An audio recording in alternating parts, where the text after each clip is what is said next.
മുസ്ലിങ്ങളും ക്രിസ്ത്യാനികളും ഹിന്ദുക്കളും അതുപോലെ മറ്റു പല ധർമ്മങ്ങളിലും സ്വർഗമുണ്ട്. സ്വാമിജിയുടെ അഭിപ്രായത്തിൽ സ്വർഗം ഉണ്ടെന്നാണോ അതോ ഇല്ലെന്നാണോ? സ്വർഗമുണ്ട്, സ്വർഗമില്ല ഉണ്ടാവും. സ്വർഗമില്ല എന്ന് എങ്ങനെ പറയാം? എന്നാ സ്വാമി സ്വർഗത്തെ കുറിച്ച് പറഞ്ഞു തരുമോ? എനിക്കറിയില്ല, ഞാൻ പോയിട്ടില്ല.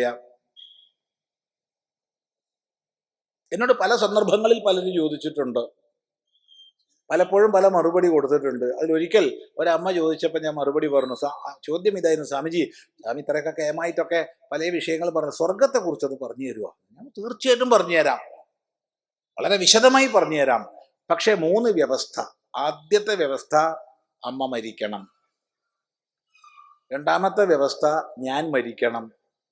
മൂന്നാമത്തെ വ്യവസ്ഥ അതിനുശേഷം നമ്മൾ കണ്ടുമുട്ടണം. അല്ലാണ്ട് എനിക്കെങ്ങനെയാ സ്വർഗത്തെക്കുറിച്ച് പറയാൻ അറിയാം? എനിക്കറിയില്ല. അറിയാത്തതിനെ കുറിച്ച് ഞാൻ എങ്ങനെ പറയും? അതുകൊണ്ട് സ്വർഗത്തെക്കുറിച്ച് പറയാൻ എനിക്ക് അറിയില്ല. പക്ഷെ ഒന്നറിയാം, സ്വർഗത്തെക്കുറിച്ചുള്ള വർണ്ണന ഹൈന്ദവ പുരാണങ്ങളിൽ നിറയുണ്ട്. പലതരം സ്വർഗങ്ങളുണ്ട്. ഒരു ജാതി സ്വർഗമൊന്നുമല്ല. ഹിന്ദുക്കൾ സമ്പന്നന്മാരാണ്. എത്ര ജാതി സ്വർഗങ്ങളാ! എന്തൊക്കെയാ അവിടെ തിന്നാനും കുടിക്കാനും എന്നറിയോ വർണ്ണിച്ചിട്ടുള്ളത്? കുന്നുപോലെ ചോറ്, പലതരം അപ്പങ്ങള്, പലഹാരങ്ങള്, കറികള്, ഉപ്പേരികള്, സൂപ്പുകൾ, അത് ഇത്.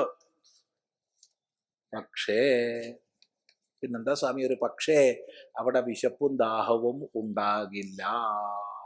വിശപ്പും ദാഹവും ഇല്ലാത്ത ആൾക്ക് എന്തിനാ ഭക്ഷണം, എന്തിനാ വെള്ളം? കഷ്ടപ്പാടല്ലേ? ആലോചിച്ച് നോക്കൂ. പിന്നെ ഹിന്ദുക്കളുടെ സ്വർഗത്തില് ഈ ഇവരുണ്ടത്രേ, ഗന്ധർവന്മാര് പാട്ടുപാടാൻ, അപ്സരസുകൾ ഉണ്ടത്ര നൃത്തം ചെയ്യാൻ. എന്തായിരിക്കും ഇതിൻ്റെയൊക്കെ ഒരു സുഖയല്ലേ? എനിക്കറിയില്ല കേട്ടോ, വർണ്ണന വായിച്ചതായി പറയണത്. ഇതൊക്കെ ഇപ്പൊ ഇവിടെ തന്നെ ഉണ്ടല്ലേ, പിന്നെ അവിടെ പോണത് കാണാൻ? ഒന്നാലോചിച്ച് നോക്കൂ, ഇവിടെ എത്ര ഗന്ധർവന്മാര് നമുക്കുണ്ട്, എത്ര വലിയ വലിയ ഗായകന്മാർ നമുക്കുണ്ട്. ഞാൻ ഏറ്റവും മനസ്സുകൊണ്ട് ആദരിക്കല്ല ആരാധിച്ചിരുന്ന ഗായകൻ വിട്ടുപോയി, ഡോക്ടർ ബാലമുരളീകൃഷ്ണ. അതുപോലെ യേശുദാസ് ഉണ്ട്, എത്ര പേരുണ്ട്, ജയചന്ദ്രനുണ്ട്, നമ്മളെ വിട്ടുപോയി. ഇപ്പൊ എത്ര ചെറുപ്പക്കാരുണ്ട്, നല്ല നല്ല ആൾക്കാർ. എം ജി ശ്രീകുമാർ ഉണ്ട്, ഉണ്ണികൃഷ്ണനുണ്ട്, എത്ര പേര്, നമ്മളെ ശങ്കരൻ നമ്പൂതിരി ഉണ്ട്, ഒരുപാട് പേര്. പേര് പറഞ്ഞാൽ പലതും വിട്ടുപോകും. ഇവരൊക്കെ മുമ്പ് പീലിയിലെയും അതുപോലെ ജാനകിയമ്മയും സുജാതയും സുശീലയും വാണി ജയറാമും എത്രയുള്ളത് നമുക്ക്. പേര് പറയാൻ പോയി കഴിഞ്ഞാൽ മറന്നു പോവേ. ബ്രഹ്മാനന്ദനും, എത്ര എത്ര പേരാ. ഇതൊക്കെ ഇപ്പൊ അവിടെ പോണം, ഇവിടെ പോരെ. ഡാൻസിൽ എത്ര വലിയ വലിയ ഡാൻസുകാരാ ഇവിടെ ഉള്ളത്. ഒയ്യോ, ഞാൻ കുറെ കാണുന്നുണ്ടായി. വലിയ വലിയ കേമന്മാരതൊക്കെ കണ്ടിട്ടുണ്ട് ഡാൻസ്. പക്ഷെ ഞാൻ ഒരിക്കലും മറക്കാത്തൊരു ഡാൻസ് ഞാൻ പറഞ്ഞുതരാം. അത് നിങ്ങളോട് പറയാതിരിക്കാൻ എനിക്ക് പറ്റില്ല.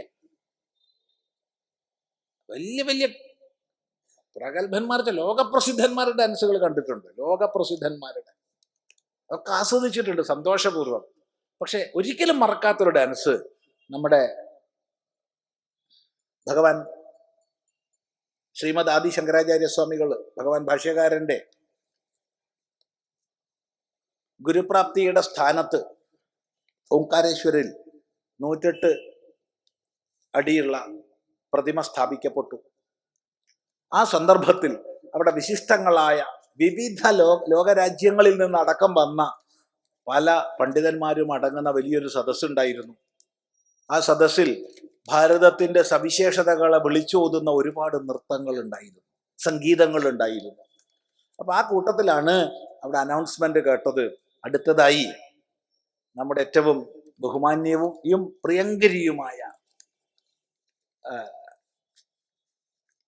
പത്മവിഭൂഷൺ, ഇനി പത്മഭൂഷൺ ആണോ എന്ന് അറിയില്ല, വാക്കൊരു ചെറിയ തെറ്റ് വന്നാൽ ക്ഷമിക്കുക, പത്മ സുബ്രഹ്മണ്യത്തിന്റെ നൃത്ത പരിപാടി ഉണ്ടാവും. വലിയ സന്തോഷം. കാരണം പത്മ സുബ്രഹ്മണ്യത്തിനെ പറ്റി കേട്ട് കേട്ട് കേട്ട് അറിയാം, കണ്ടിട്ടില്ല, അതുവരെ ഡാൻസ് കണ്ടിട്ടില്ല, അതിനൊരു ചാൻസ് ആണല്ലോ കിട്ടണത് എന്നാലോചിച്ചു. അങ്ങനെ വരുന്നുണ്ട് പത്മ സുബ്രഹ്മണ്യം. സാധാരണ ഒരു സാരിയും ഒരു ബ്ലൗസും, വേറെ ഒന്നുമില്ല. സാധാരണ ഒരു സാരിയും ഉണ്ട്, ഒരു ബ്ലൗസും ഉണ്ട്, വേറെ ഒന്നുമില്ല. ഒരു മേക്കപ്പ് ഇല്ല, ഇല്ലാത്ത തലമുടി ഉണ്ടാക്കി കെട്ടിയിട്ടില്ല, ഉള്ള തലമുടി ചുരുട്ടി വെച്ച് കെട്ടിയിട്ടില്ല, ഒന്നുമില്ല. ഒരു പൂ പോലും ചൂടിയിട്ടില്ല, ഒരു കർണകുണ്ടലങ്ങൾ ഒന്നുമില്ല. നേരിട്ട് വന്നു, സാരി ഒന്നാണ്ട് പൊക്കിയിട്ട് ഇവിടെയാണ്ട് കൂട്ടി കെട്ടി. ഓ, എന്നിട്ട് അവിടുന്ന് ഒരു ഭരതനാട്യം കളിച്ചിട്ടുണ്ട്, ജീവിതത്തിൽ മറക്കില്ല.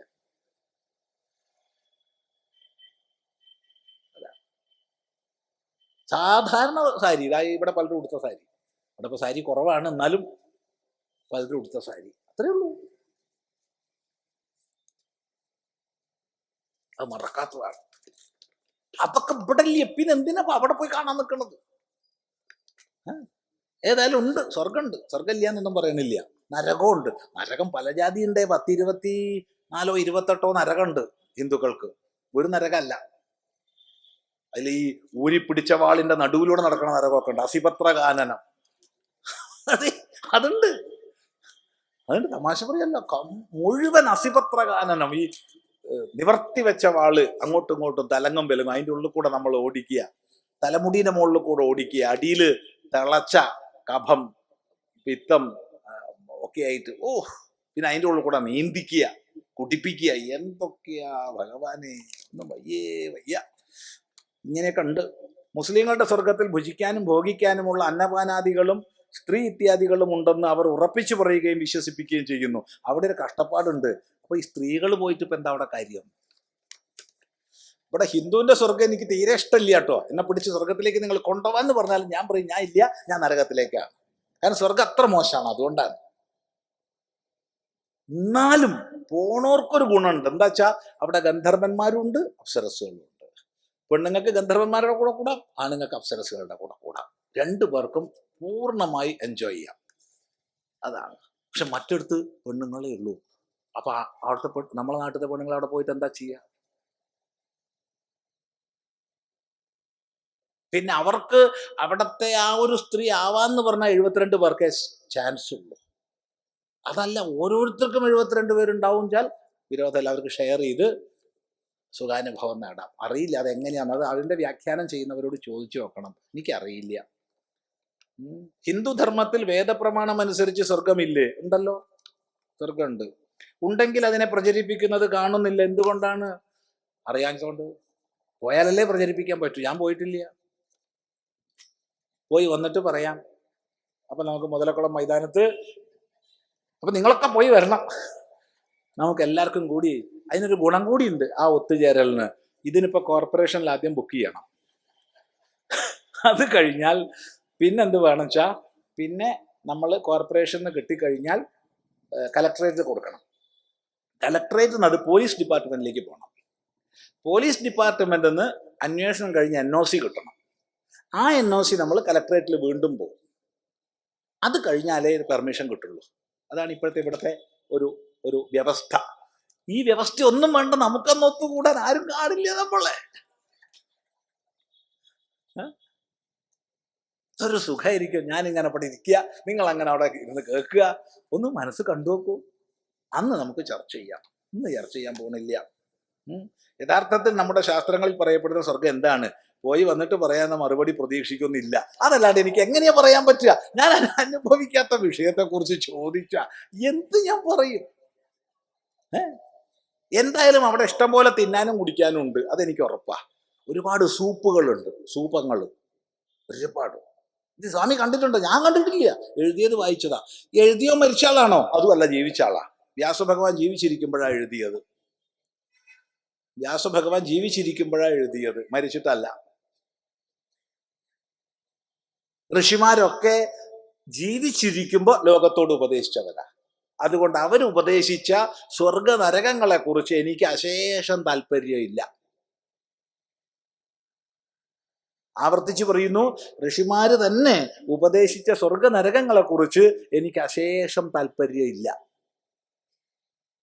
അവരുപദേശിച്ച ഈ ലോക ജീവിതത്തെ കുറിച്ച്, ഇവിടെ ധാർമ്മികമായി എങ്ങനെ ജീവിക്കാമെന്നതിനെ കുറിച്ച്, ഇവിടെ ശാന്തിയിലേക്ക് എങ്ങനെ ഉയരാമെന്നതിനെ കുറിച്ച്, ആ ശാന്തിയോടുകൂടി ചുറ്റുപാട് എങ്ങനെ ശാന്തിയെ പ്രസരിപ്പിക്കാം എന്നതിനെ കുറിച്ച് എനിക്ക് താല്പര്യമുണ്ട്. ഇതാണ് സത്യം തുറന്നു പറഞ്ഞാൽ. ഇനി അങ്ങോട്ട് തുറക്കാൻ വയ്യ. ഓ